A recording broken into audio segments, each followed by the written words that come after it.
అరుదైన జీవరాశులకు నివాసమైన ములుగు జిల్లా అటవీ ప్రాంతాల్లో దర్శనమిస్తున్న అరుదైన సీతాకోక చిలుకలు అందరినీ ఆకట్టుకుంటున్నాయి. ఇక్కడ 80 రకాల అరుదైన సీతాకోక చిలుకల జాతులను ఓరుగల్లు వైల్డ్ లైఫ్ సొసైటీ బృందం గుర్తించింది. ములుగు జిల్లా అటవీ శాఖ ఆధ్వర్యంలో లక్నవరం, తాడ్వాయి, పస్రా అడవుల్లో ఓరుగల్లు వైల్డ్ లైఫ్ సొసైటీ బృందం 3 రోజుల పాటు పర్యటించారు.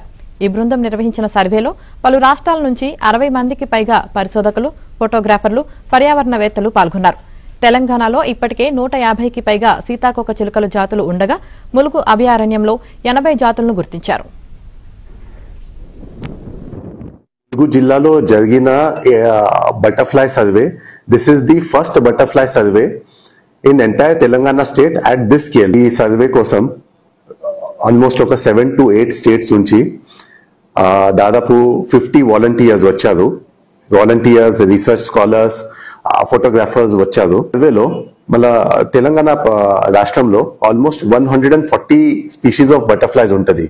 Out of those 140 species of butterflies 85+ species of butterflies ఈ 2 days లో రికార్డ్ అవ్వడం జరిగింది. మాక్సిమం బటర్ఫ్లై స్పీషీస్ ఒక ప్రాంతంలో, ఒక ప్లేస్ లో, ఒక అడవిలో దొరికింది అంటే ఆ అడవి చాలా మంచి అడవి.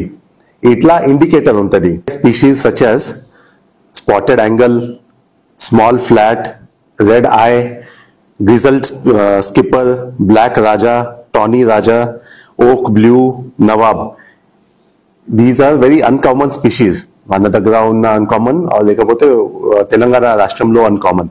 బట్ ఈ మన ఏటునగరం వైల్డ్ లైఫ్ శాంక్చురీలో దొరికినాయి. నెక్స్ట్ ఇయర్ ఈ సీజన్ లోనే ఇంకా పెద్ద బటర్ఫ్లై సర్వే చేయడానికి మా డిపార్ట్మెంట్ నుంచి మేము రెడీ